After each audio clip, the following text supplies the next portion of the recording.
Good evening, everyone. Uh, Thanks for joining today on our webinar. Tonight we're going to cover an insider's guide to starting out with AMS. So hopefully this will be beneficial to you tonight if you are thinking about installing robots, have ordered them and are sort of waiting on making changes to your farm to put them in place, or you've just very newly started and you're maybe looking for some guidance. So we'll do some basic housekeeping first. So we're aiming to finish at 9 o'clock. Everybody that's on just now should be muted. But if you want to, please feel free to ask questions. I think that's what's going to help everybody get the most out of this webinar tonight, is that you ask questions. So if you can use the question and answer button at the bottom of your screen there to pop in questions, and I'll keep an eye on them and put them to our two speakers tonight as we go along. You can also use the chat box if there's anything, if you're having any technical problem that I can perhaps help with. You can stick that in the chat box. We will record this meeting tonight just for anybody who isn't able to make it, so that they can catch up again. So it also will be available for you to go back to if there's anything you want to go over again. So before I start, I'll just introduce our two speakers. First of all, my name's Alison Clark, and I'm facilitating this meeting tonight on behalf of the Farm Advisory Service. We're joined tonight by Tom Greenham from Advanced Milking, who is a vet who specialises in udder health and milk quality and on all milking systems, but including robot systems. So Tom's going to share some of his experiences about what he's learned while helping to manage robot herds. And we're also joined by Lorna McPherson, who's a dairy nutritionist with SAC Consulting. So we're going to split the night into three parts. Tom is going to start off talking about udder health. Then Lorna will speak a bit about nutrition on robot herds. And then Tom will finish off with milk quality, in particular looking at back to scan management. And broadly, we hope during the night to answer cover these 4 points. Are robots right for you? Managing expectations, what to expect in the first 6 months, and the critical success factors when changing from a conventional to a robotic system. Thanks very much to Alison for inviting me to speak this evening. Last time we were chatting about AMS and udder health in automatic milking systems was with people who were already milking through robots. And so that was a little bit of a troubleshooting for existing problems. Now, as I understand it, everyone here tonight is in a much better position in that you are hopefully going to be getting some tips and tricks as to how to avoid those problems from happening in the first place. So we will look at some of the ways that we can try and optimize udder health, minimize mastitis, minimize high cell counts right from the get-go with our automatic milking systems. So later we'll talk a little bit about milk quality and maintaining a low back to scan in the robot. But to start with, we'll have a bit of a think about udder health. And it's worth asking the question, why might we be choosing automatic milking systems in the first place? And when I ask this question, I always get the same answers. And the biggie is labour and all of the different elements around staffing a dairy herd. So that's not being reliant on staff when they're hard to come by, being a bit more flexible, reducing labour costs. And then people start to look at the cow side of things. And so they might be attracted to robots for increasing milk production or for improving milk quality, udder health, and often people tell me, oh, we think the cows are happier through robot systems, and that's why we're keen to go down that route. And then some people are interested in things like the data which they can get off the AMS boxes and how that can be used to improve the business efficiency. But when we're on the kind of front end of going into robotic milking, it's perhaps worth us just making sure that all of those expectations in what we hope to get out of robotic milking are going to come to pass. Because some of the things that were told by the marketing teams from the different robot manufacturers need to be looked at in a bit of detail.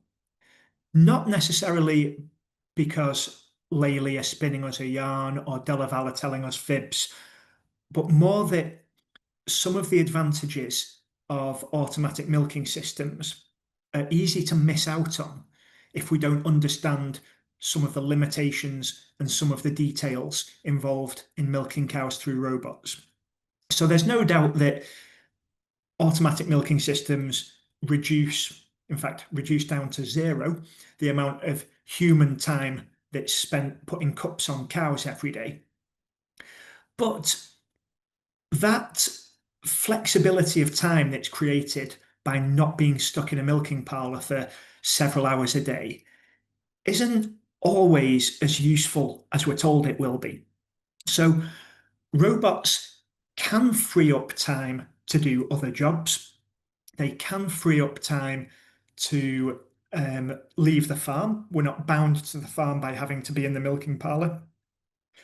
But that flexibility has a flip side, which is the milking machine can call on us at any time.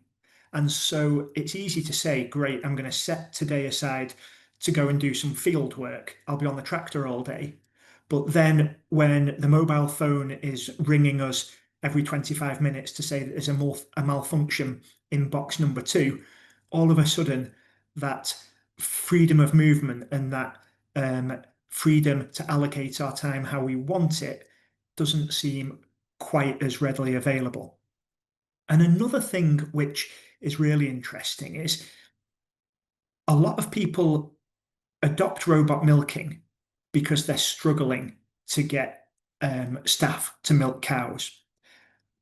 And that is, of course, true. It's hard to get decent relief milkers at the weekend or any kind of support milking cows these days. But we do just need to be aware that however difficult it is finding people to put cups on cows in a conventional system, it can be a lot more challenging finding somebody who has the knowledge and the skill set to manage cows through whichever brand of robot we're using.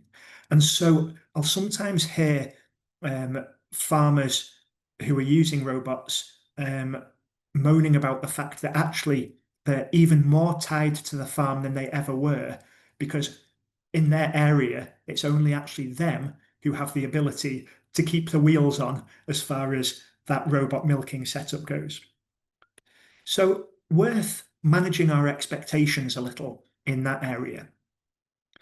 It's also worth having a think about how much more milk we're likely to get out of the cows on AMS compared to conventional milking systems. And we're often told, yeah, it's like going 3 times a day from twice a day. You'll get about 15% more milk. But actually, we find that we don't get nearly as much of an increase going from conventional to automatic milking systems as we would if we went from 2x to 3x within a conventional system. And the reason for that is that although on average the herd has a higher milking frequency and the better performing cows in the herd will probably increase their daily yield by much more than 15%. The herd improvement is limited by the fact that there'll be a lot of cows who have quite irregular milking intervals. And what we find is that milking frequency isn't necessarily the biggest factor in improving yield. It's regular milkings, it's keeping the space between milkings as even as possible, which drives those higher improvements in yield. And so this is another area where we just need to either manage our expectations or come up with some strategies to make sure that we do get the full amount of improvement that we're promised when we move from conventional milking to robots. And another common selling point for robots, as we said a minute ago, is that there's this idea that cows, when they can choose what to do with their time themselves, tend to be a little bit happier. And of course, it's pretty difficult to know exactly what's going through a cow's head at any one point in time. I'm sure we've all tried to imagine what the heck these cows are thinking on numerous occasions. But yeah, reading their minds isn't a talent that I've managed to master yet. So what we can do, though, is look at some of the physiological markers, things like the amount of adrenaline that's in the blood of the cow, or the amount of cortisol, which is another stress hormone that's in the milk. All of these things don't really give us much of a conclusion to say that cows are either happier on robots or less happy on robots. So there isn't necessarily a huge difference in overall welfare between conventional milking and robot milking. However, what we do find is that the weaker cows in the herd, whether that's heifers and small cows who are a little prone to bullying, whether that's lame cows, whether that's fresh cows who are having transition difficulties, when we look at those cows, we find that they do much less well in a robot milking environment unless we put some special measures in place to protect those cows. And then, obviously, the big topic for me is udder health. And a lot of people say, oh, yeah, we're looking to go into robots because we want to improve our udder health. And that's something that the manufacturers trade on as well. The way that we milk through robots, your mastitis rate will plummet. But in reality, this is usually not the case. So while there are always going to be some farms who go from conventional milking to robot milking and see a decent improvement in udder health, on average, over all of the farms that convert from conventional to automatic milking systems, there's a fairly solid pattern that we see worse udder health when herds switch onto robots. And these graphs show that the percentage of cows in the herd following conversion from conventional to robotic milking actually increases in terms of percentage of cows that have an infection. And the worst of the increase happens in the first 4 or 5 months post-conversion, but it never quite gets back to the level that it used to be at when we were on the conventional milking system. So why is that? And do we have to put up with worse udder health? Or are there ways of bucking the trend and avoiding that deterioration? Well, the good news is there are lots of things we can do about these additional challenges, but we can only solve the problems that we find with udder health in AMS if we know about them. And of course, no milking machine salesperson will ever tell you about the challenges or the limitations of whatever they're selling. So no one's going to tell you, when you put these robots in, they're going to be great in these ways, but they're going to be difficult in these ways, which is a shame, because if they did tell you that, you'd be able to put some steps in place to avoid those problems. But this evening, what I'm going to try and do over the next sort of 10 minutes is highlight some of the additional challenges that we have in robot milking systems and provide some solutions so that when you do get up and running with your new AMS setup, you can hopefully dodge this sticky 4 or 5 months from an udder health point of view. So what are our challenges? First on the list is pre-milking teat disinfection. And different manufacturers have different solutions for this. Our Lely boxes and our full wood boxes brush the teats to clean them. Our De Laval GEA boxes, Bumatic boxes use a dip cup.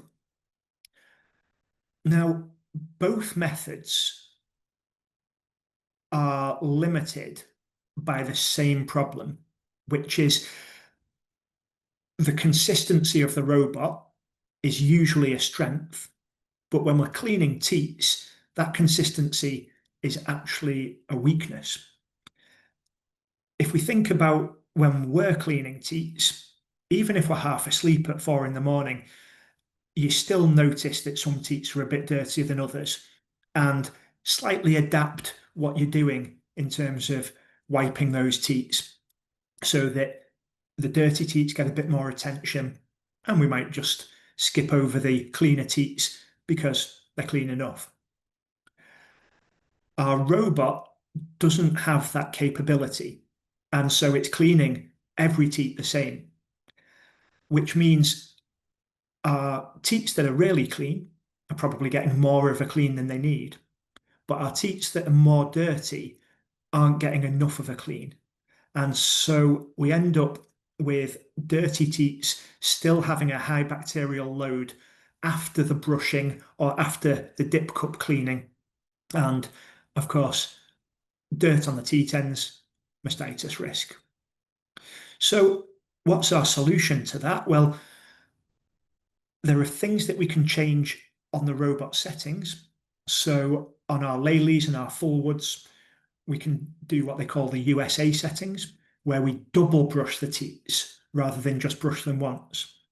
We can change the chemical which goes on the brush, and we can alter the concentration of that chemical to make sure that we're having as effective a disinfection as possible. And in our dip cup cleaning, again, we can increase the duration of cleaning. We can tweak the chemical volume and type. And we can also increase the accuracy, because one of the issues that we have with AMS teat cleaning is missed teats, whether that's the brushes not hitting the target or whether it's our dip cup just sucking against the udder rather than actually enveloping the teat. So we can tweak all of those settings to maximize the effectiveness of the robot at cleaning the teats. But because of that issue we said before of not being able to adapt to dirtier teats, we still end up with a less good teat clean than we'd be achieving ourselves in a conventional setup. So what else can we do? Well, the next thing is actually to minimize the amount of work the robot has to do to clean the teat by making sure that our cows are coming into the box as clean as possible. But that brings us on to our next set of challenges in automatic milking systems, which is that the environment can be difficult to keep cows clean in. And part of the reason for that is that the building is never empty. So it's not like our conventional system where we have all of the cows out of the building for milking, and we can scrape those passageways, we can clean those beds, we can rebed very easily. In an AMS herd, there's always cows in the passages, and there's always cows in the cubicles. So maintaining that environmental hygiene is a little more difficult. So what are our solutions for that? Well, one thing is to automate our slurry collection.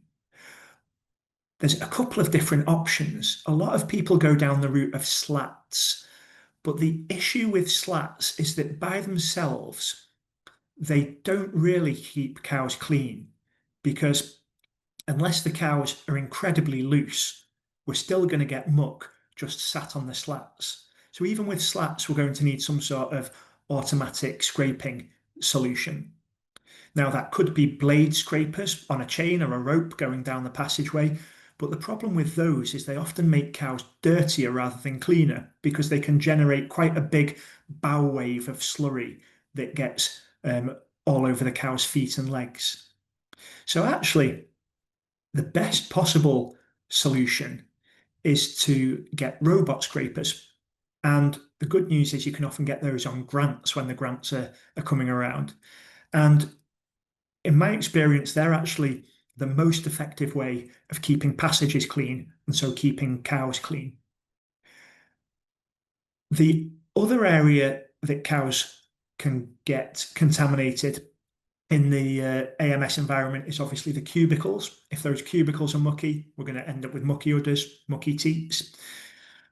And we can't really get away with that in a robot system, because as we said, the robot doesn't do a brilliant job of cleaning dirty teats. So we need to make sure that the cows are lying in the perfect position so that they're dunging into the passage, not on the beds. And we can achieve that by creating the perfect bed length by installing a brisket locator at the front of the bed.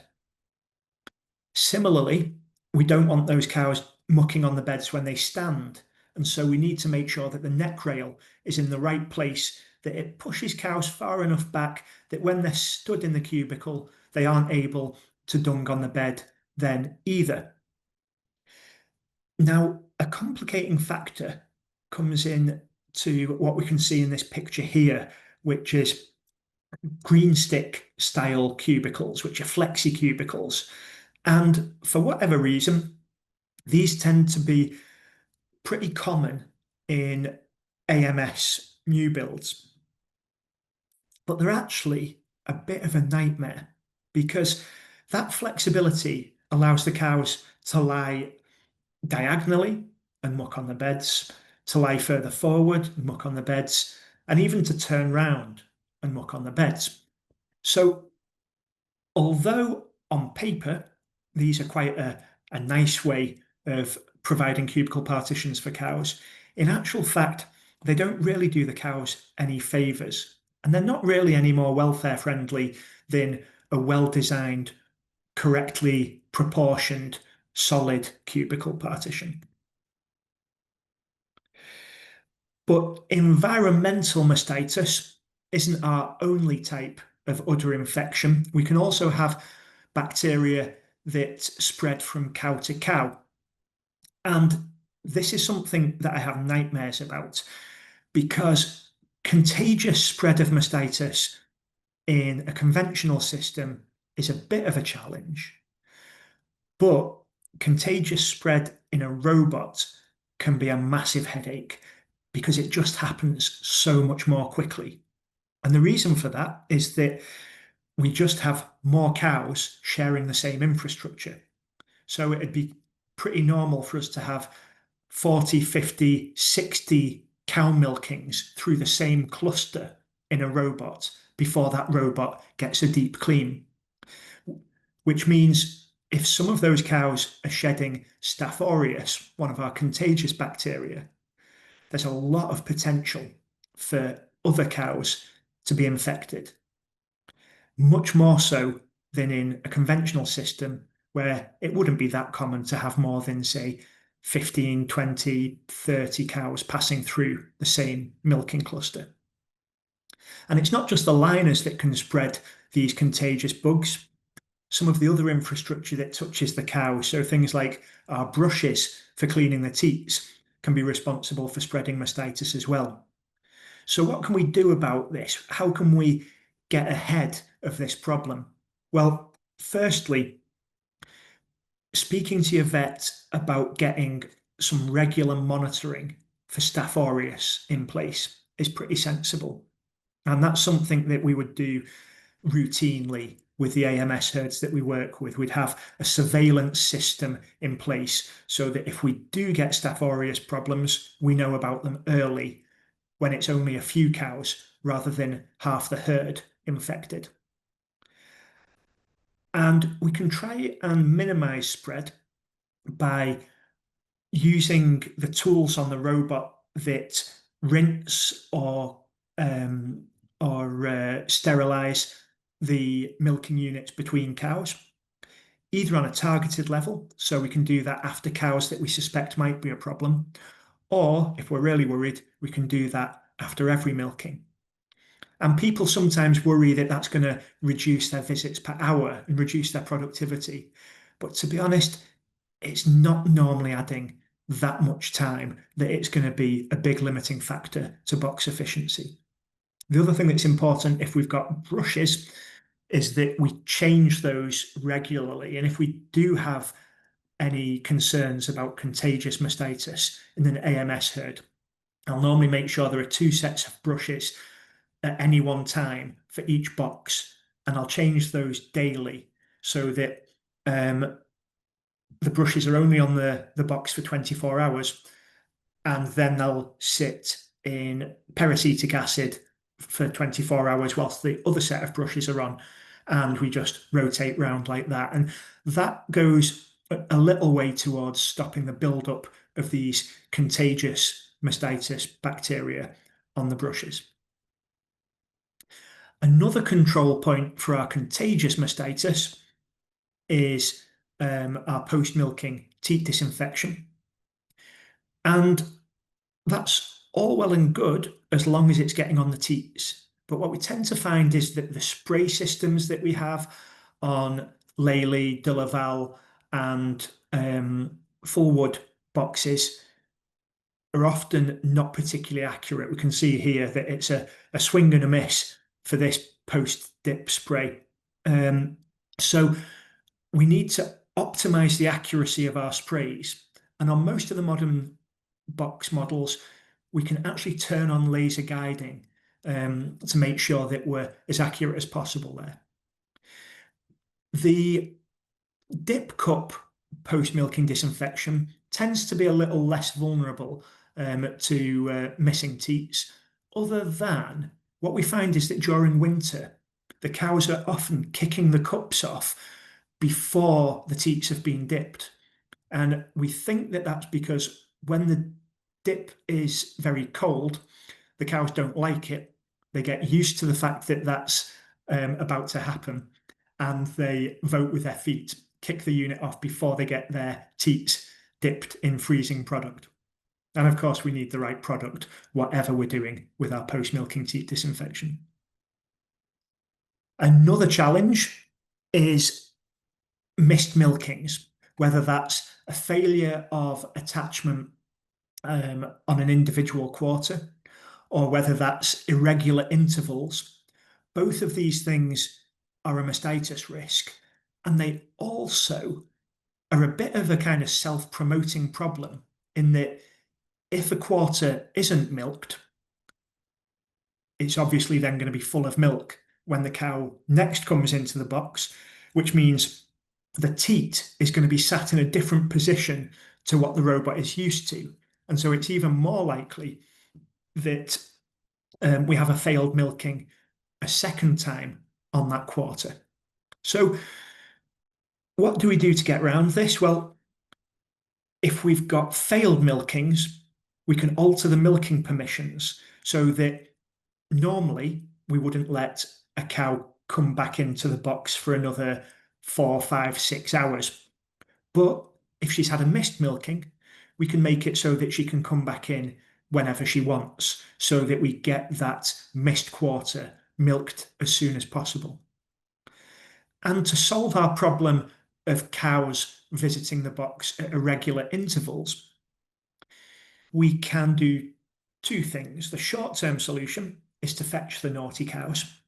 And one thing that I'd really encourage you to design into your system, to design into the infrastructure, is some capacity for a fetch pen, so some ability to actually hold the cows that you fetch in the area at the robot entry.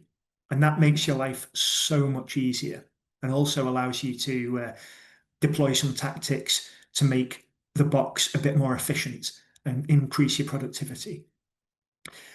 But in the long term, I'd advise you to select your good cows and select out your naughty cows, because we tend to see that cows with irregular intervals are always cows with irregular intervals. And we can make our lives a whole lot better, and we can make overall herd profitability so much higher if we're a little bit ruthless with who we keep. Which brings us neatly on to another challenge, which is when you convert to automatic milking, you need to accept a higher replacement rate in the first year than you used to. And one mistake that people often make is only realizing that they need more heifers when it's too late for them to actually have more heifers. So when I know that people are starting to think about going down the AMS route, I encourage them to immediately start increasing the number of heifers that they're breeding. Because if we breed them before you need them, then you'll be a lot happier when you realize that actually your replacement rate is going to be 15% higher this year than you're used to. And to be honest, you'll never have too many heifers because they provide a great buffer for being a little more selective about who we keep in our AMS herd. And if we don't need them, there's almost always a good market for them.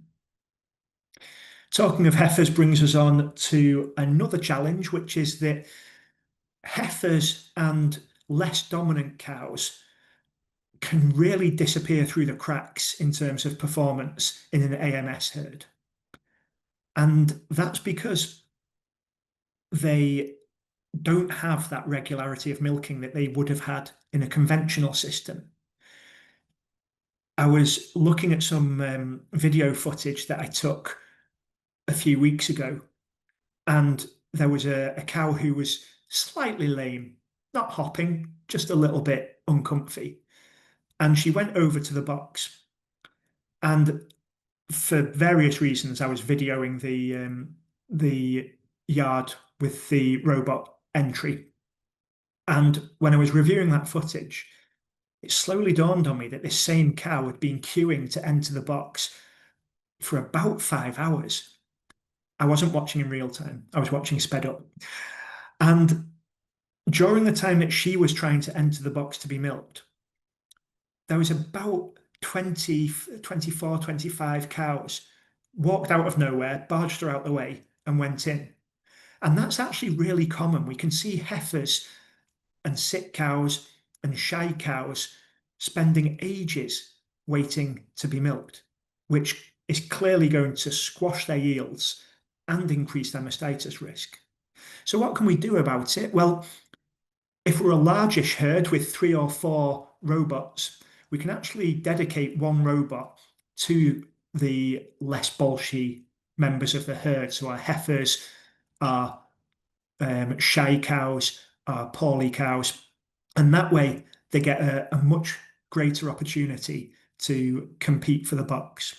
But we can also do things like just put in single posts or small gates which guard the entrance so that once a cow has started to approach the entry for the box, she can't be bullied away from it.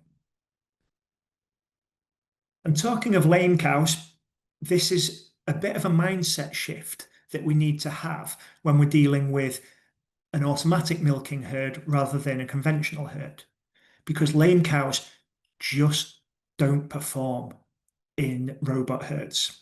And so whatever targets for lameness we have in a conventional herd, we need to be much, much stricter. At no time do we want more than 2% of the AMS herd to be lame. If we do creep above that number, we really see it in terms of milk per box per day. And those cows don't tend to last many lactations in the herd.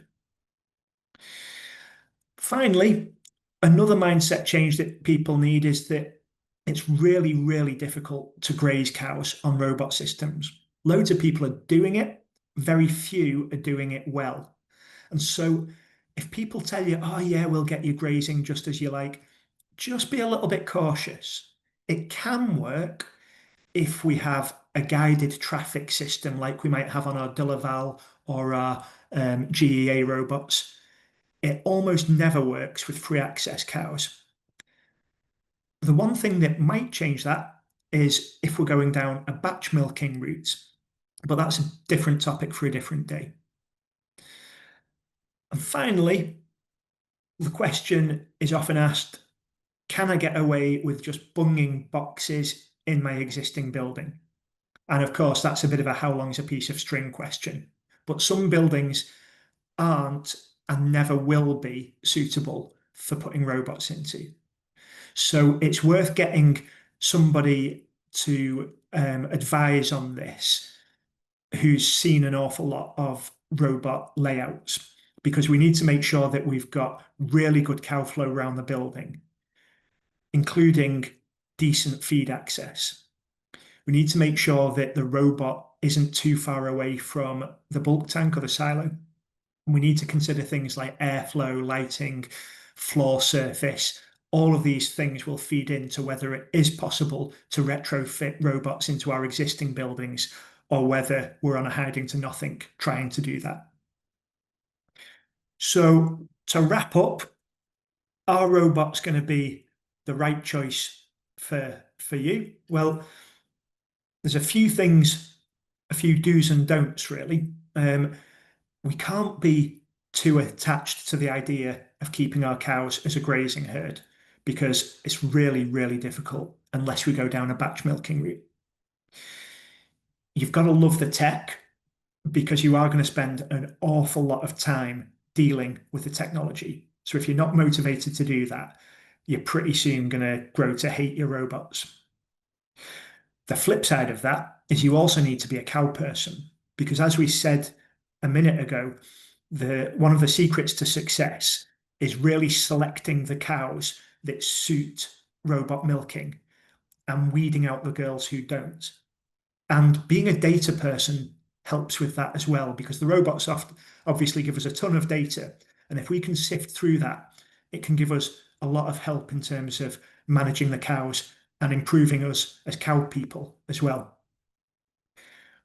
It's good to have an eye for detail because there's a lot of things that go wrong with a robot which aren't immediately obvious. Even silly little things like the spray not hitting the teat. If we don't have a good eye for detail, it's dead easy to miss things like that. And we need to like routine as well, because so much of the success of robots depends on us keeping up with all of those regular maintenance things, the things that need doing daily or weekly or monthly.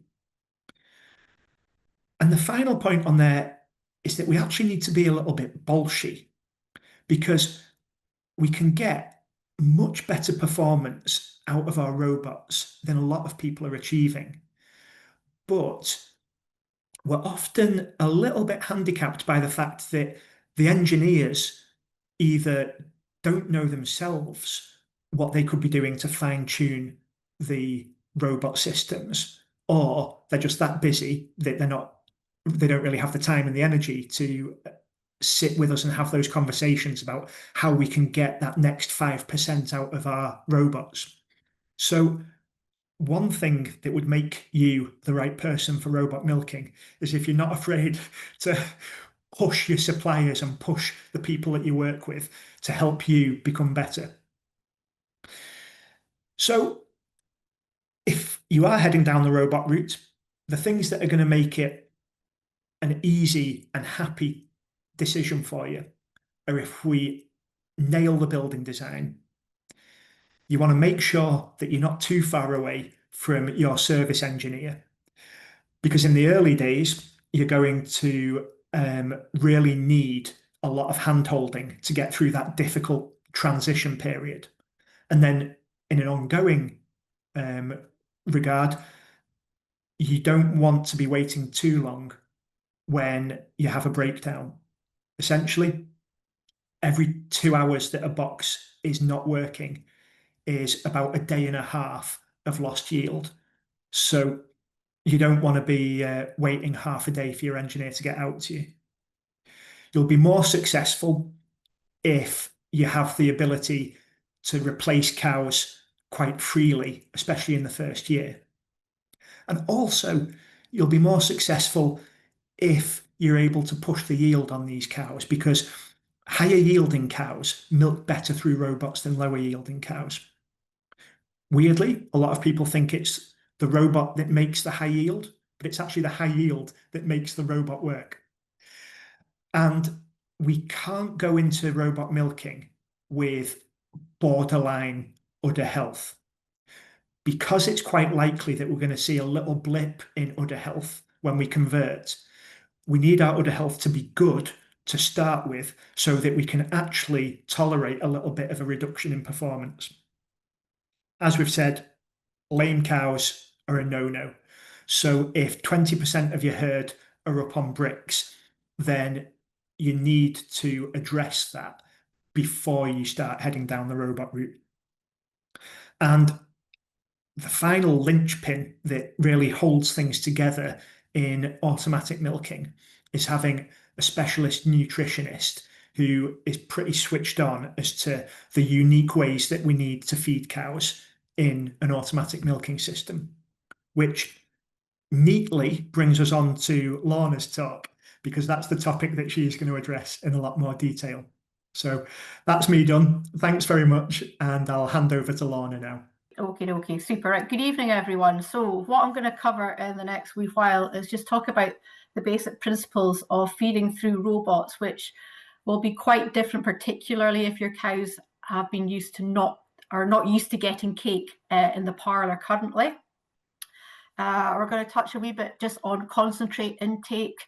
How much concentrate should we be feeding? And it's not always a case of more is better to drive yield. We need to be mindful of protecting rumen health as well. We'll touch on just some of the things that we can look at in monitoring these fresh cows. It's very easy for them to get lost in that robotic system without maybe a fresh group of cows that you might have in a conventional system. And then I'll just touch on the importance of good feed trough management. So where do we pitch our base ration? Our partial mixed ration at the feed fence before cake, and in well-established robot herds, the standard rule of thumb is that we pitch the base ration for supporting 7 kilos of milk under the herd average. So if our herd is averaging 35 kilos of milk, we would be looking for that base ration at the feed fence to be supporting maintenance plus 28 kilos, so 7 under the herd average. And the reason for that is so that the majority of cows throughout their lactation are not getting their energy requirements met at the feed fence, so they're driven to go to the robot to get their cake, to get those sweeties, to meet their energy requirements. And if we've got that base ration pitched correctly, we should have very minimal number of collect cows to go and fetch and put through the robot. The target for them is less than 5% on each robot. What happens if we overfeed energy at the feed fence? So in this example here, the energy content on the feed fence is very similar to the herd average production. What happens is a lot more cows are getting their energy needs met at the feed fence. They're less driven to go to the robot, our visits drop, our yield drops, and we end up potentially with a lot more cows to collect, which will still typically be your lower yielders and your cows that are higher days in milk. But really the feeding system with that base ration is designed to encourage cows to go to the robot. So when we're looking at starting from scratch, moving from a conventional base system to the robotic system, where do we pitch that base ration? And that is a really difficult question to give you a straight answer on, and it will depend on a number of factors. So firstly, it will depend on whether your system is a free access, free flow system, or whether it's a guided milk first system. So it sounds bad to say, but in your free access system, what we really want to do is get those cows addicted to cake, because that is what is going to drive those visits. In our guided system, where the cow's having to pass through the robot and get milked before accessing the feed fence, they're already really driven to go through the robot once they learn they have to go through there to get to the feed fence. So in that sort of system, you can probably get away with feeding that wee bit more at the feed fence.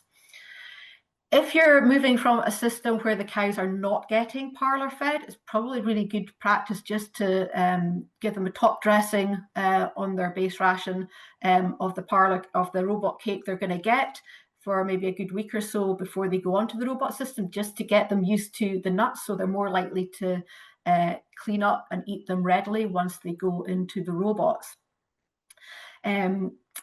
Where we pitch the base ration will also depend on the average days in milk. So if we've got a herd that's maybe fertility has not been as good, we've not had as many cows calving recently, the days in milk on average are quite high, then we might not get as big an increase in milk yield as what we might be expecting. We might not get that 15% that the robot manufacturers tell us in those first few months. In which case we really need to make sure that we're not overfeeding energy at the base ration to try and minimise those collect cows. If the days in milk is really good, it's quite low, maybe less than 170, 160 days, we're certainly going to get more of a yield response to that extra milking, in which case, yeah, we maybe want to maybe have a slightly higher base ration. But at the end of the day, what we really want to do, the vast majority of robot systems are free flow. So we really want to encourage those cows to go to the robot, in which case we're probably looking at starting off pitching our base ration maybe about 10 kilos of milk under the herd average at that time. And that will slowly increase in time as milk yield increases. But like I said, the main thing is getting these cows addicted to cake as quickly as possible, and that's going to drive them to the robot and get those visits up. So in terms of the concentrate, just ideally, like the cake that we're feeding through the robot should be as high energy as possible. So really looking for something a minimum of 13 ME on a dry matter basis, and ideally a good 10% higher than what that partial mixed ration at the feed fence is.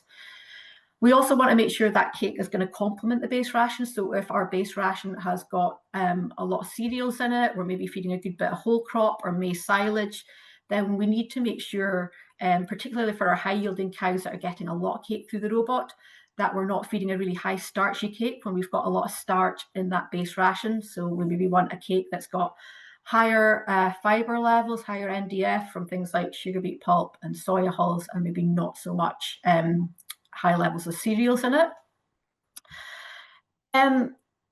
The sort of like the recommendations for building up cake will be fairly similar to parlour fed herds, in that we're maybe starting off maybe around about 4 kilos of cake, depending on sort of yield of the cows, and building that up to the maximum concentrate level, somewhere between 14 to 21 days after calving.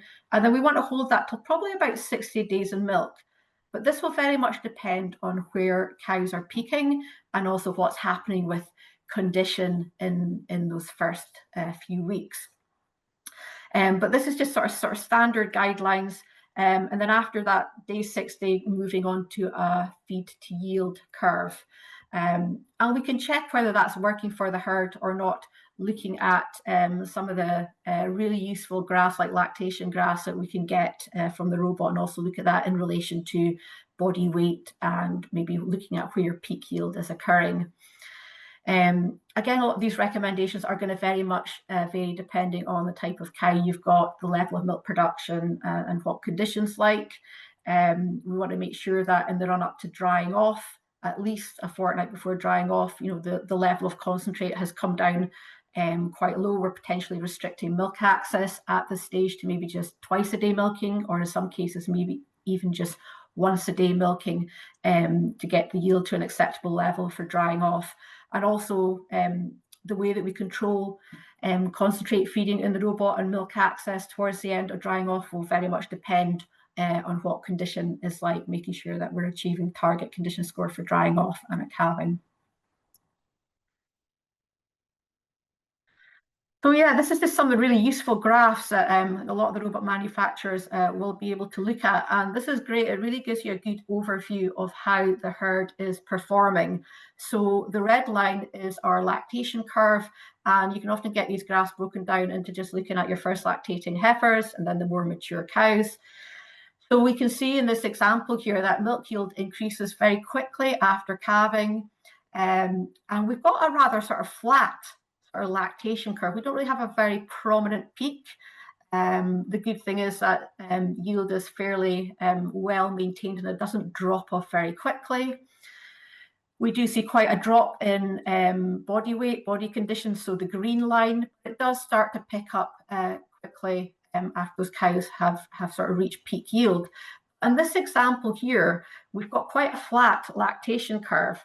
So that makes me think that milk yield and milk output is actually being restricted, and whether that's down to the milk access settings and how many times the cows can be eligible for milking, or whether it's due to feed settings. There's certainly work that could be done here to try and improve that milk output and peak yield in early lactation. So when it comes to looking at certain KPIs, sort of targets, what should we be looking at with concentrate feed?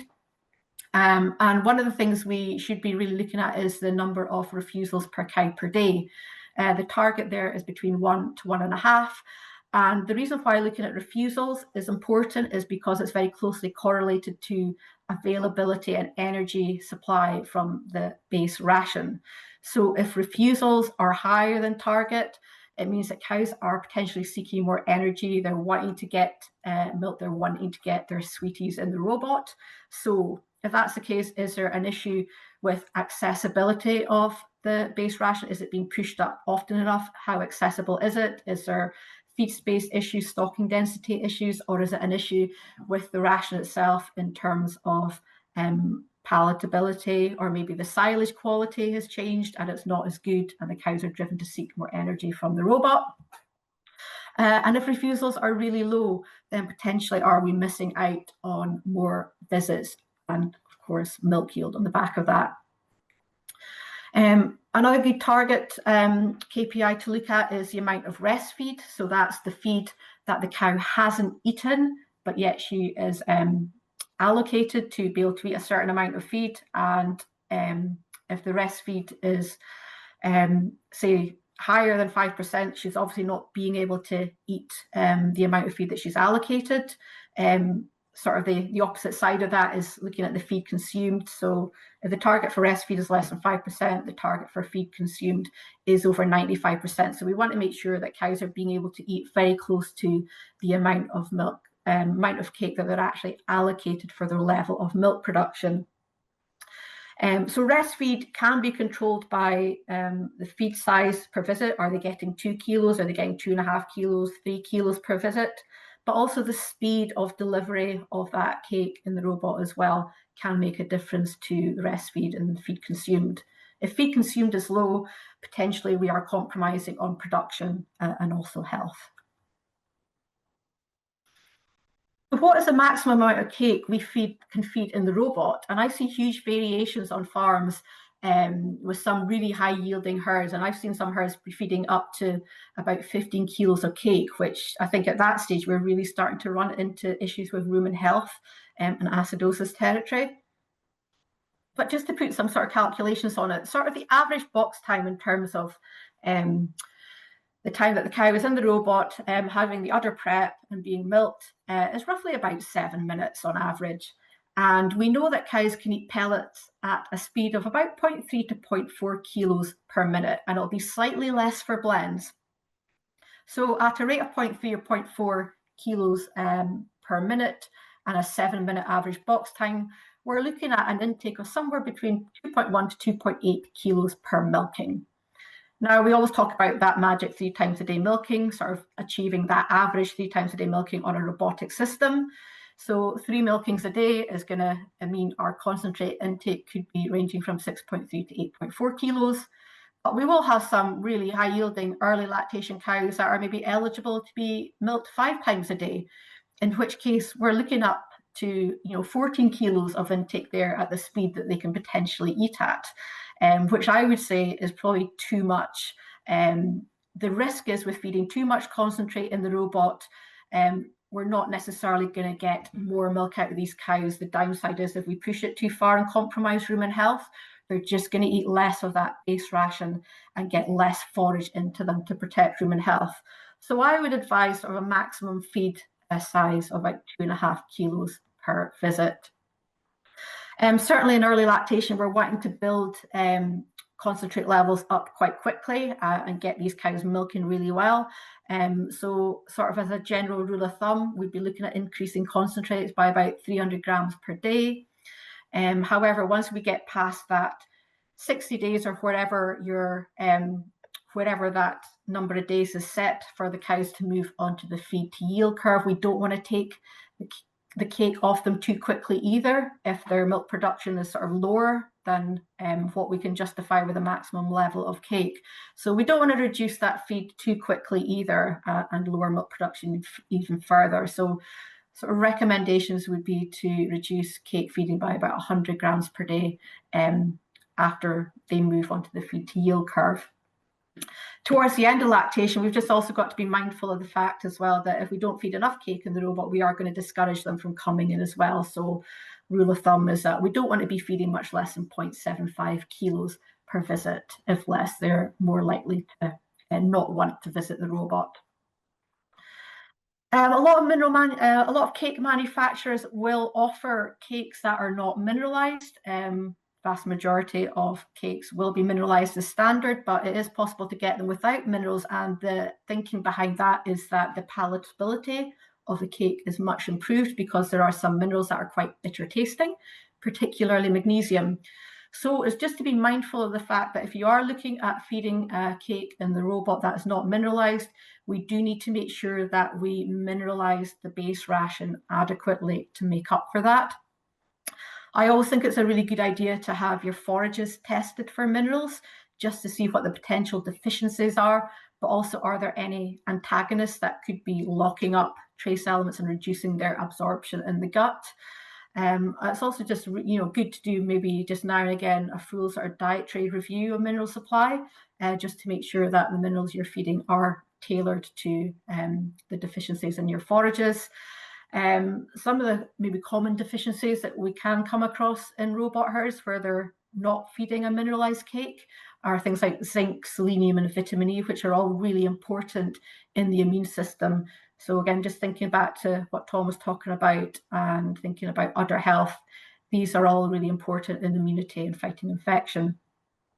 I just want to touch on biotin as well. We're not talking about lameness in this webinar, but trying to minimize lameness as much as possible in robot herds is going to, again, just help, good activity, good cow flow, and good visit behavior. So biotin is a B vitamin, which has a hugely important role in hoof health and producing keratin, which is responsible for the hardness of the horn tissue. So biotin is something that can be easily added into mineral supplements and can be beneficial for hoof health. So maybe have a look at your mineral supplement. Does it include biotin? If not, it's maybe worth speaking to your mineral supplier about it. So monitoring fresh cows, certainly in bigger herds, it's quite common to have a fresh cow group. In robotic systems, it's not usually possible to just have a fresh cow robot for those early lactation cows. So it's just thinking about what are the things that we can look at and keep an eye on just to make sure that they are settling well into their lactation and trying to minimize any health risks and pick up any sort of health issues quickly. So again, a lot of the different robot manufacturers will have various different sort of reports available that you can look at. There's going to be probably more data that you can keep up with, but fresh cow reports for looking at these early lactation cows in the first 3 or 4 weeks are really valuable, just to look at how they are performing in terms of their milk yield, looking at conductivity for mastitis detection, visit behavior and feed consumption. If you've got rumination collars or ear tags that measure rumination time and rates, is a really good indicator of gut health and overall health. The graph on the right just shows daily rumination times of cows in the first 6 days after calving. So the top line, the black line, is our healthy cow. The other lines are cows that have maybe had a ketosis issue or displaced abomasum, and we can see their rumination times are a good bit lower. And when it comes to monitoring rumination rates, quite often we'll see a drop a good day, a day and a half before any clinical signs of a health issue. So it's something that's really good to keep a close eye on in your newly calved cows. Manure consistency, that goes without saying, just making sure cows aren't scouring, they're not too loose, they're transitioned well from their probably high forage, high straw, dry cow diet onto a much more higher energy milking ration. And we'll come on to rumen fill and just milk composition in a minute. So other things that we can do to monitor these early lactation cows, I'm a big fan of metabolic profiling and asking the cows what they think of their diet.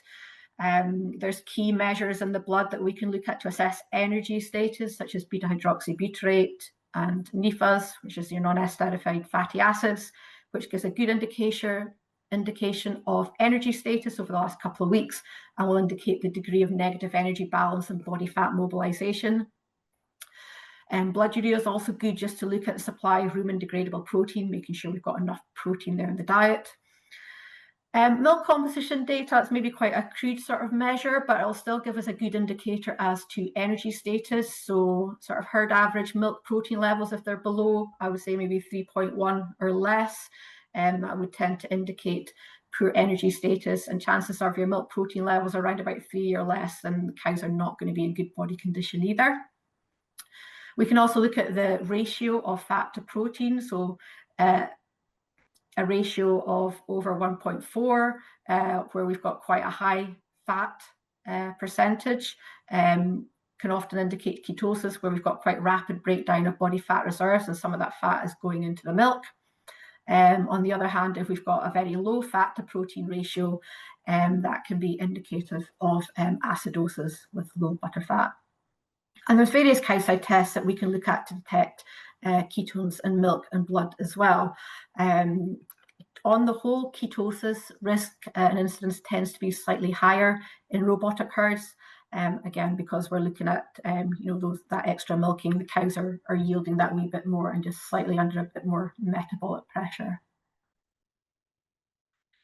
Rumen fill, a really good indicator of feed intake over the last 6 hours. I'm not going to go through all these scores, but the key one I just really wanted to highlight, well, first of all, score one, these cows have got a very hollow, empty appearance. That cow was eating little or nothing over the last 6 hours, so potentially she's sick or lame. Our newly calved cows in the first week of lactation, probably looking like this. We've got what we can see what we call the warning triangle. So their rumens are still that wee bit empty. Sign of insufficient food intake, but their appetites are still going to be just getting going in those first few days after calving. Ideally, for the vast majority of the milking herd, we want them to have a score of 3, which is where the skin under the short ribs comes down for about a hand width, and then it just starts to curve outwards. So that indicates our cows with good intakes. And ideally, we want at least about 85% of the milking herd to be a score 3 in rumen fill. If we're seeing too many cows, a 1 or a 2, then we've got to think about, is it a health issue with those cows, or is there something to do with feed access and feed availability? As nutritionists, we often talk about the 3 different rations. We've got the ration that's formulated on paper, which is always going to look pretty perfect.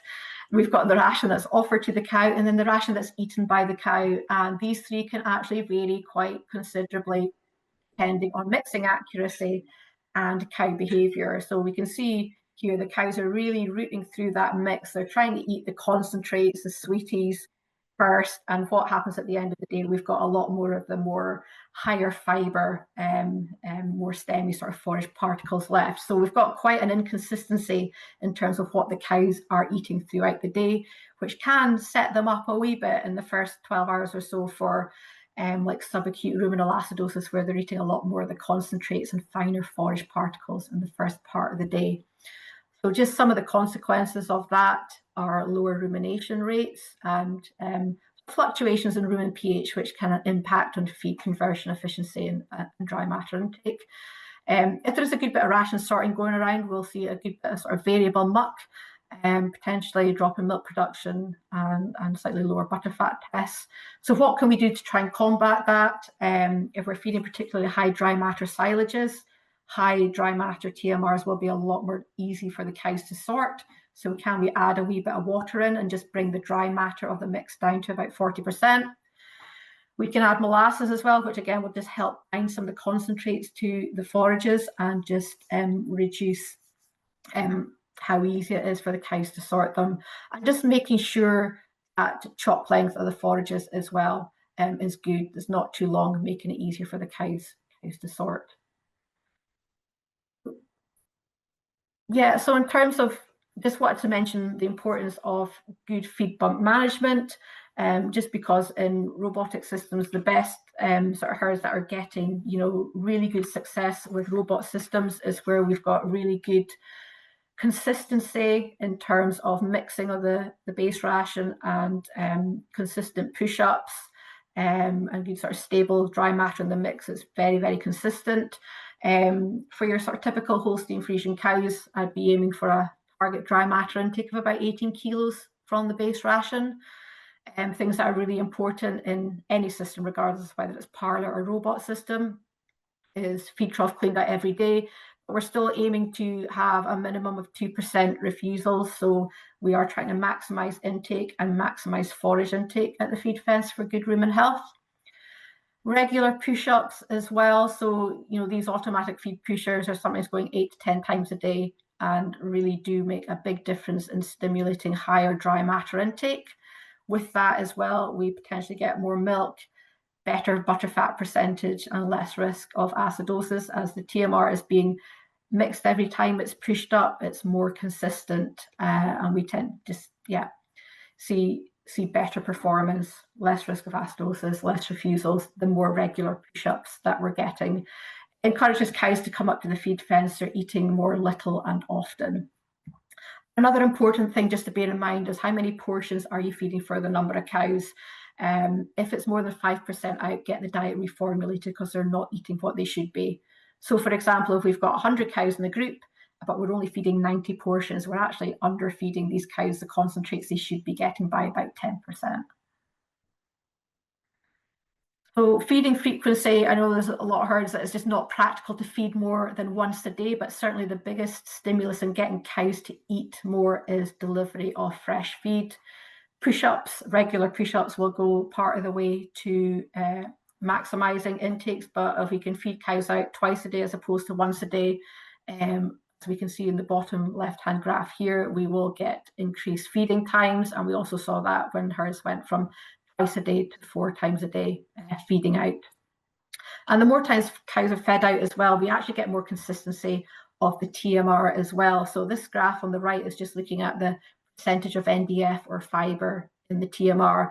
And with twice a day feeding, which is the black sort of lower line, we can see there's less variation throughout the day in the fibre level. So the mix is remaining more consistent throughout the day with feeding out twice a day as opposed to once a day. And to some extent, that'll be the same with more regular push-ups as well.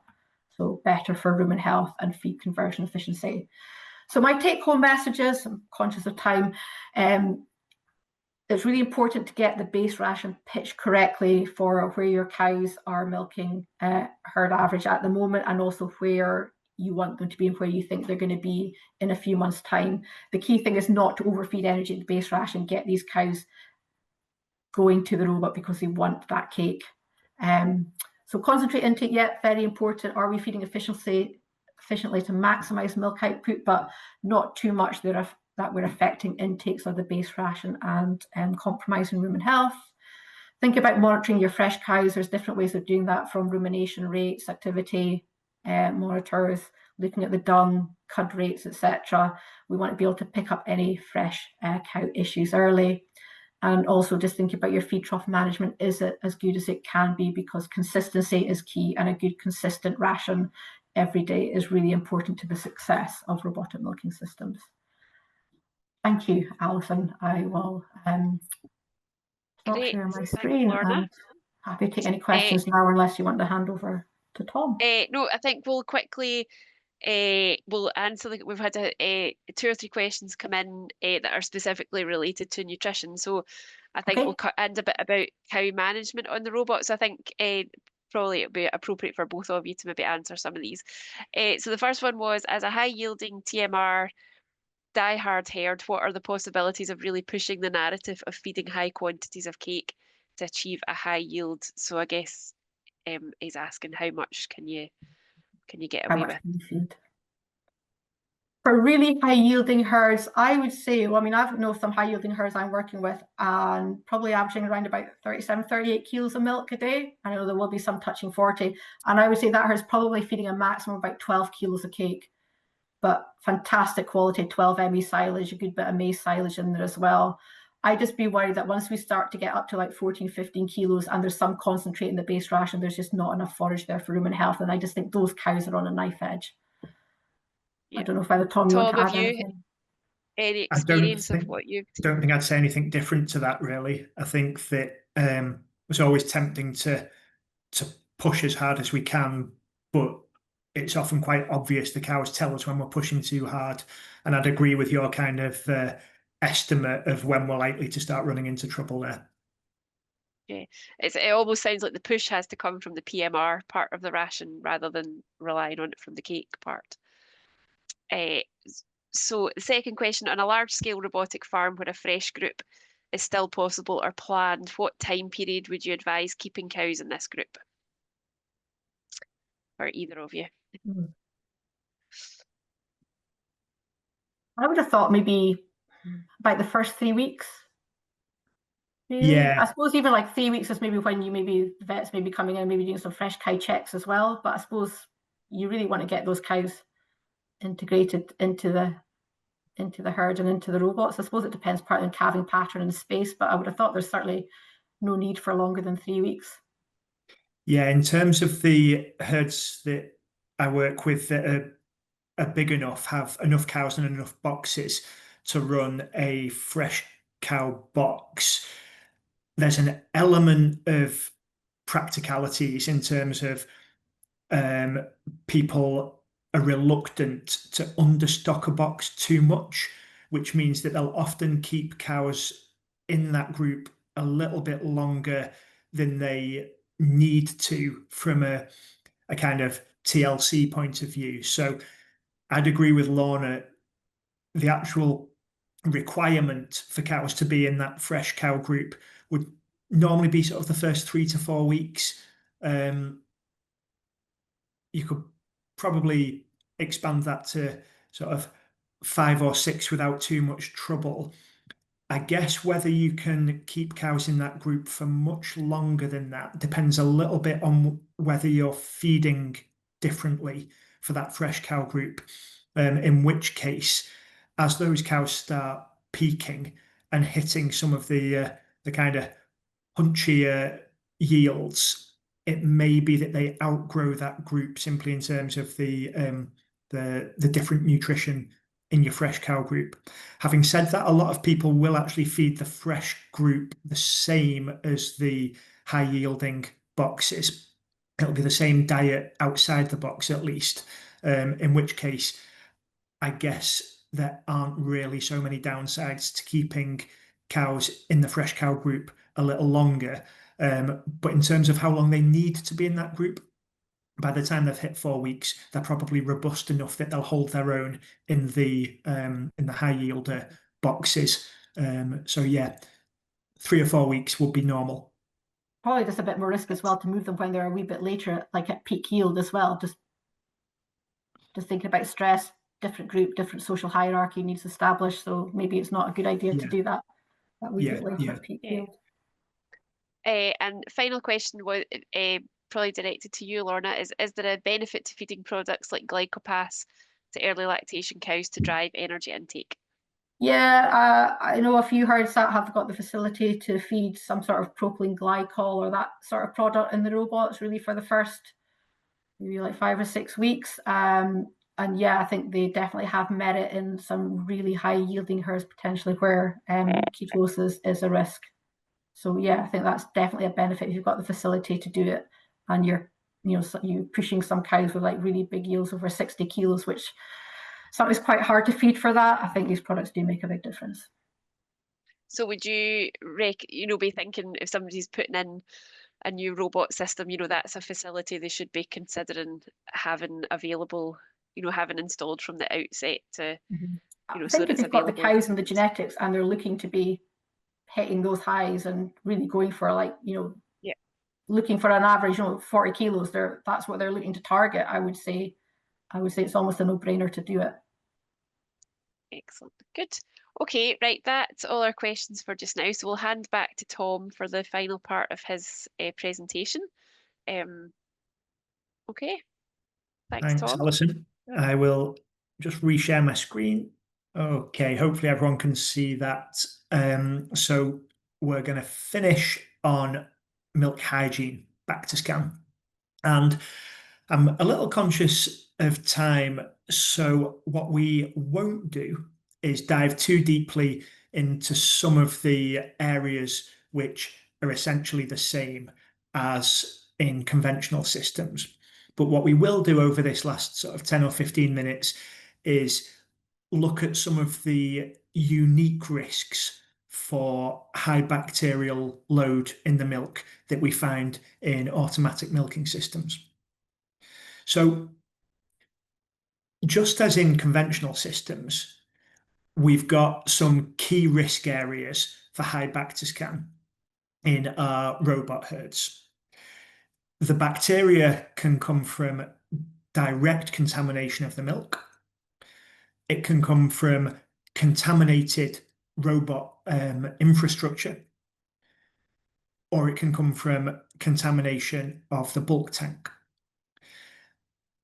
There's a common feature to all of those areas, which is the water supply.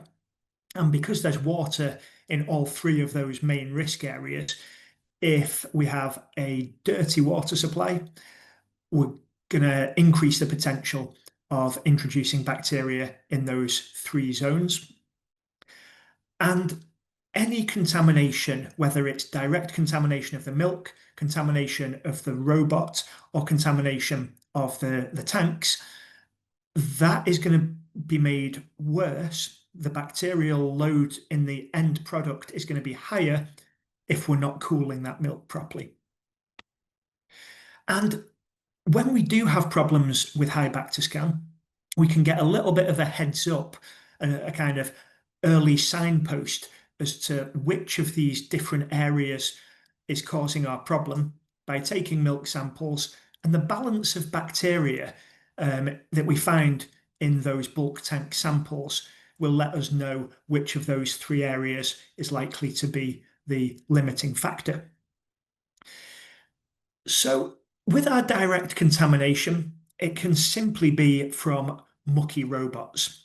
And there's no rocket science there. If the kit's dirty, it's increasing the chance of bugs getting into the milk. And one common area is people not retiring their brushes in their laileys and forwards often enough.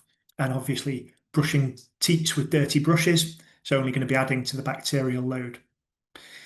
In terms of direct contamination, that could also be coming from the teat. And we spoke earlier about how there is a limit to how clean we can get teats with our robot setup.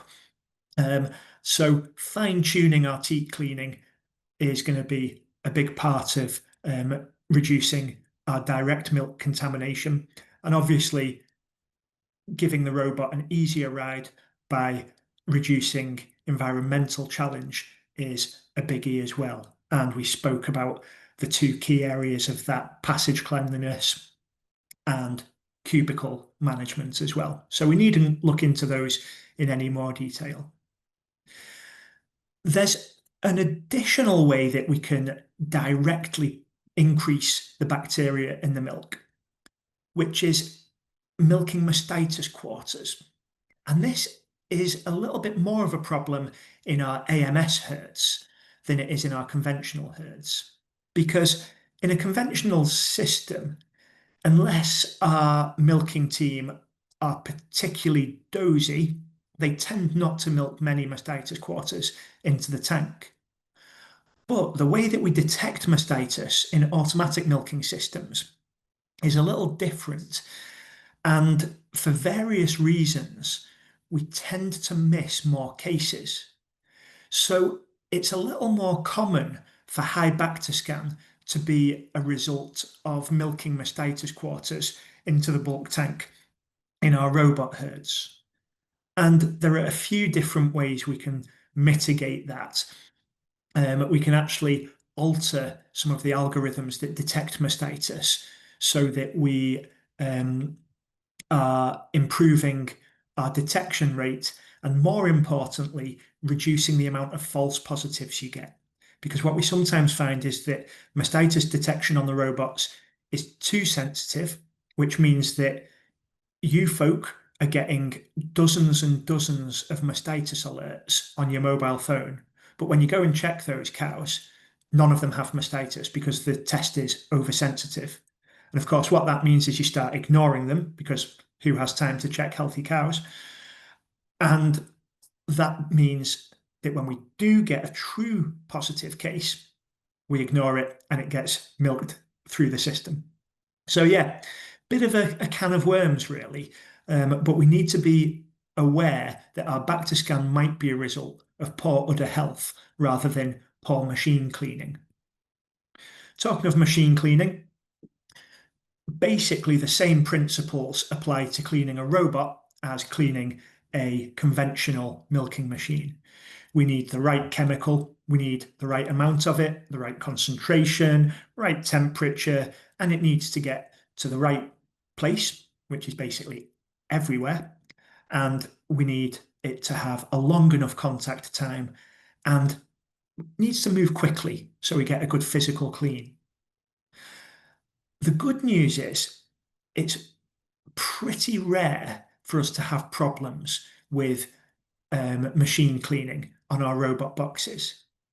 And that's because, unlike milking parlours, where every one is different, you won't find two conventional milking machines the same. Obviously, our robots are very similar, so there's almost no difference between a robot box on one farm and the same model of box on any other farm. So with that being the case, the manufacturers have obviously perfected how to clean those boxes.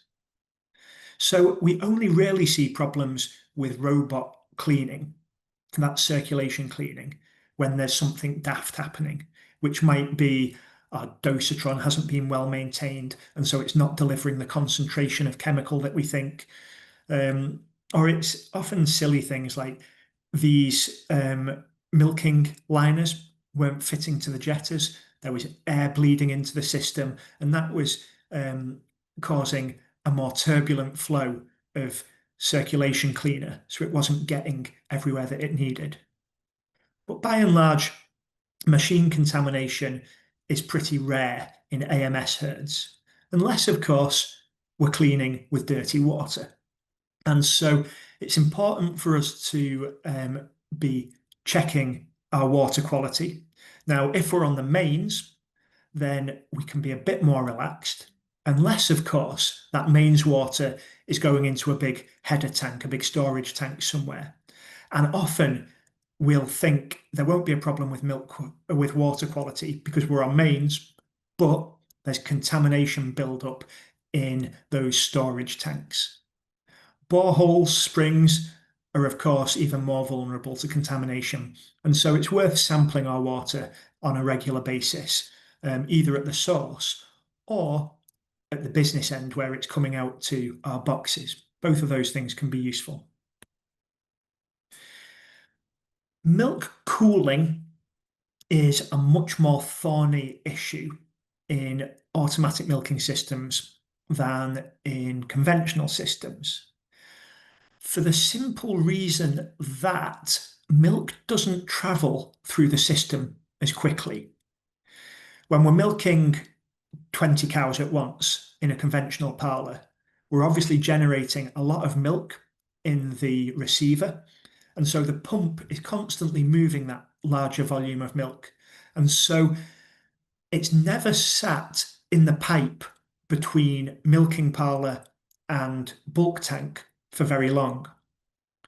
But if we think about our robots, where we're only milking 1 cow at a time, and we might only be milking 6, 7, 8 cows an hour, that's a very small volume of milk in quite a large volume of pipe work. And so it can be sat in that pipe for a long time before it eventually gets pushed through to the tank. We also have problems with milk cooling if the boxes are a long way away from the dairy, so there's a longer volume of pipeline. And the issue that we have with automatic milking systems is that we need a buffer tank as well as a bulk tank, so that we can keep milking cows even as we're emptying the main silo. But those buffer tanks are often not refrigerated, and so milk can be sat in the buffer tank for 30, 40 minutes, not anywhere near the temperature that we need it to be to limit bacterial growth. And a final problem with cooling milk in AMS systems is that when the bulk tank is empty, it takes a long time to get a decent volume of milk in that bulk tank, because we are pumping in milk from 1 cow at a time, or if we have 2 or 3 robots, maybe 2 or 3 cows at a time. But even then, it's going to be a while before we start getting a decent depth of milk in that bulk tank. And a lot of bulk tanks are set so that they don't cool until there's a minimum volume of milk in the tank. And that's so they don't start freezing low volumes of milk or harming the refrigeration equipment.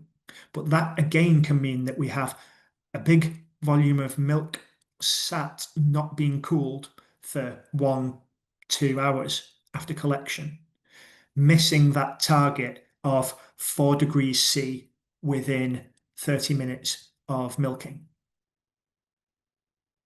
And we mentioned buffer tanks there and the fact that they're often not refrigerated. They can also be a little bit of a challenge to clean. And one thing that we come across quite commonly is that we're not using a large enough volume of cleaning fluid for those smaller buffer tanks.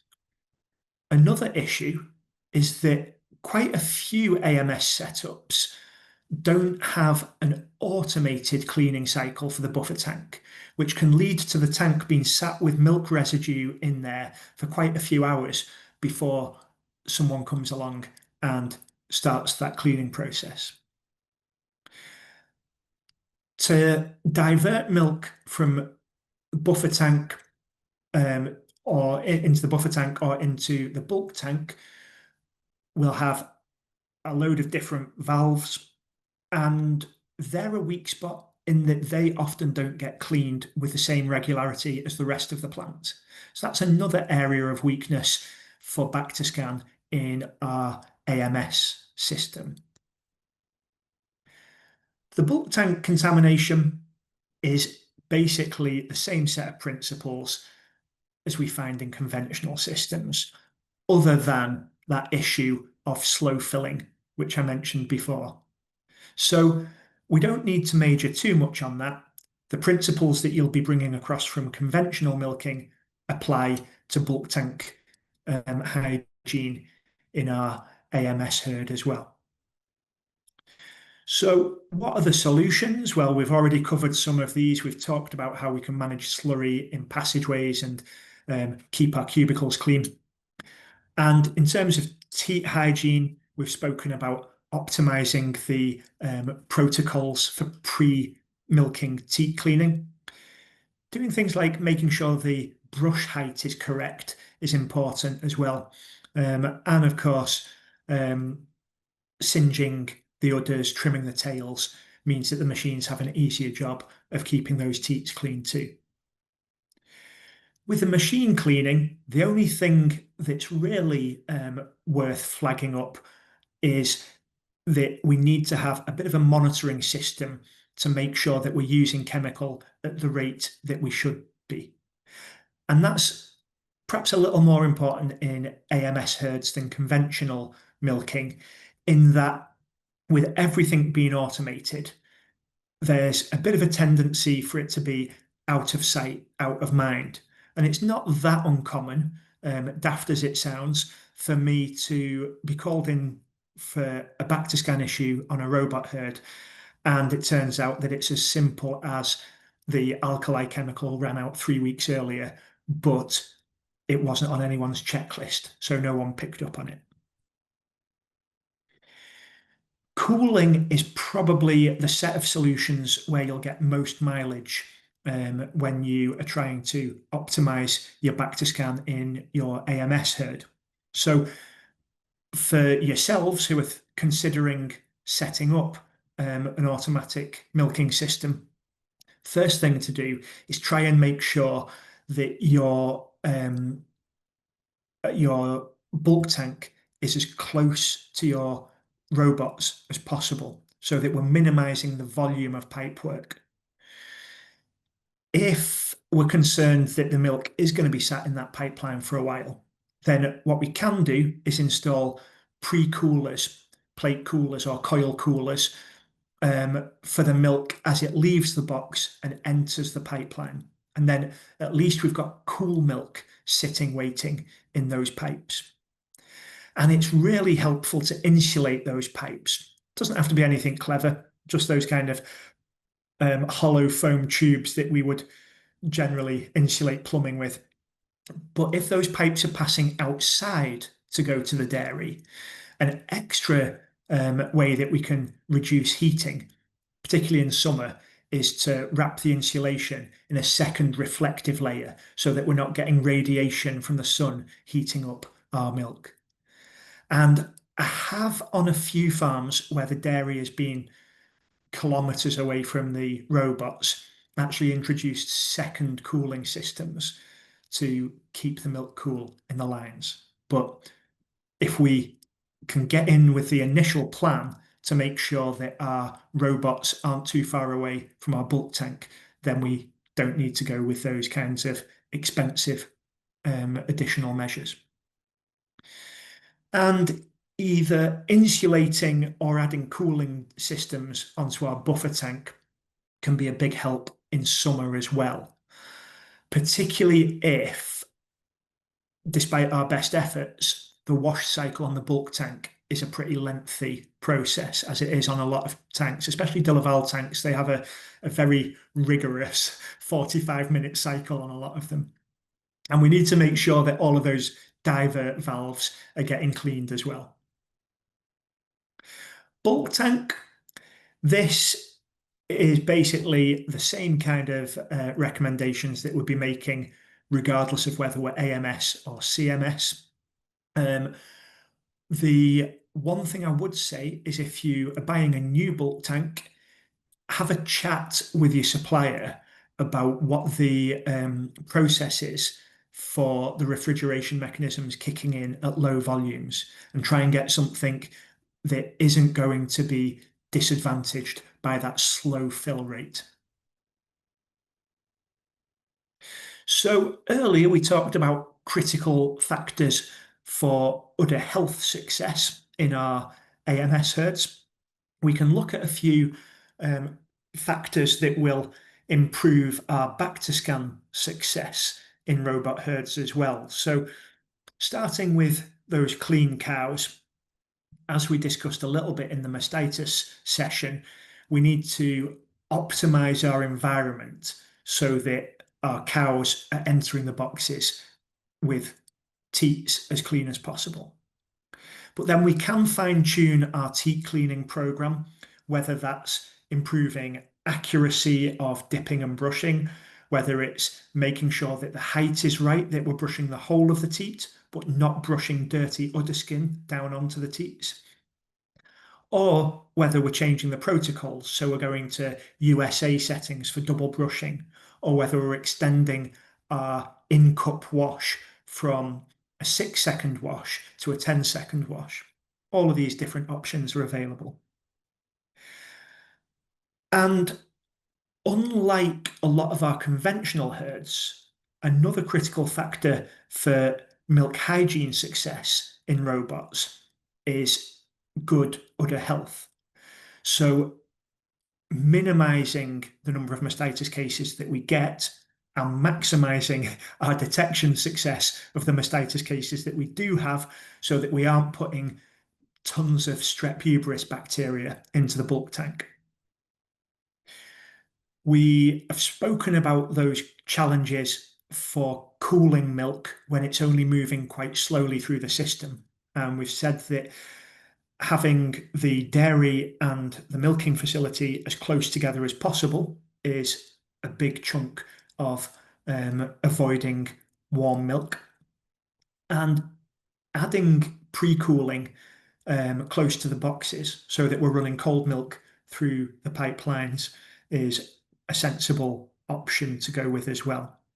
And of course, we've said we need to be insulating that pipework and potentially insulating our buffer tank if milk's going to be sat in there for a greater duration than we would like.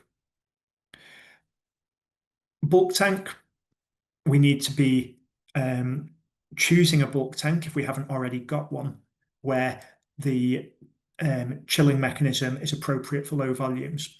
And if not, we need to be having a little bit of a think about whether we can adapt the chiller settings on our existing bulk tank to give little flash cools where we're not freezing that low volume of milk, but neither are we letting it sit there for an hour and a half at 12 degrees. And of course, it's not going to apply to every farm, but a lot of farms could probably benefit from having some routine monitoring, maybe every 6 months, every 12 months, of the water quality, depending on their water source. So that was a little bit of a whistle-stop tour of how we maintain decent milk hygiene in robots. There's obviously a chunk of other things that we could be thinking about in terms of chemical choice or in terms of different cleaning strategies for bulk tanks. But the things that we've covered this evening are the things that are unique to AMS herds. And so hopefully that's a few little tips that you can have in mind when you're planning the new robot ventures, so that hopefully you avoid some of the pitfalls of having long lengths of pipework between robot and dairy, or buffer tanks that are going to be little incubators for warm milk. So thank you very much for your attention tonight. I appreciate that we are definitely getting close to my bedtime, so perhaps getting a bit close to yours as well. But if there are any people still awake and there are any questions, I'd be happy to take any. Right, I would just, well, there's no questions, and I'm aware we have run over time. We've maybe lost a few folk to the Traitors finale. So we'll just do a quick, I just want to thank both our speakers very much for their time tonight. I think I've certainly found it very informative, and I hope for those of you that are, you know, in the early stages of your AMS journey, you've picked up some top tips that will, you know, make the transition more smooth. And it's always good, you know, I think both Tom and Lauren have highlighted things that we quite often hear farmers saying, oh, I wish I had. You know, hindsight's a wonderful thing. So hopefully we've covered some of the things that, you know, will really make the small things that will really make a difference. For me, I think the attention to detail, whether that's clean cows, how you take care of your rations, and or, you know, just general hygiene around the robots. I think the mindset change you might have to go through, whether that's about how you feed cows compared to how you're feeding them just now in a conventional system, or how you manage cows, and you know, how sort of ruthless you maybe are going to have to be in changing cows in your herd, just to get them to optimize how easy it is to work your robot system, and then embrace the tech. You're going to be computer specialists very soon, and I think ask lots of questions of all the experts that are available to you, including fellow farmers who have been on the journey for you know, who have got lots of experience, definitely learn from them and from each other. So we'll just finish off there. I'd like to wish you all good luck with the next chapter in your dairy herd's future. I hope it all goes well and you have a smooth transition, and thank you.